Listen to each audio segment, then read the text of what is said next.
জাগো নারী জাগো। আরজিকর হসপিটালের এই ঘটনায় সকল নারী জেগে ওঠো আর একসঙ্গে বলো যে আমরা লক্ষ্মীর ভাণ্ডার চাই না, আমরা যুবশ্রী চাই না, কন্যাশ্রী চাই না, কোনো প্রকল্প চাই না। আমরা চাই নারীর সম্মান। নারী যেন সম্মানের সাথে নির্ভয়ে বাঁচতে পারে এই সমাজে।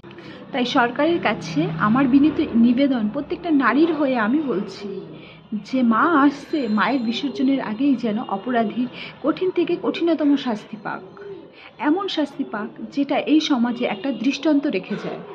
এরকম ঘটনা ঘটানোর আগে সবাই যেন 10বার ভাবে, প্রত্যেকটা মানুষের মনে দৃষ্টান্ত হয়ে থাক। এই জন্ম না, আগামী প্রজন্মও যেন এটা মনে রাখে। এমন শাস্তি আমি সরকারের কাছে কাম্য করছি। প্রত্যেকটা নারী এগিয়ে এসো আর একসঙ্গে বলো আমরা নারীর সম্মান চাই। চাই না আমরা টাকা, চাই না মারা গেলে হয়তো 10 লক্ষ টাকা দেবে, না চাই না কোনো টাকা, শুধু চাই নারীর সম্মান। নারী যেন নির্ভয়ে বাঁচতে পারে।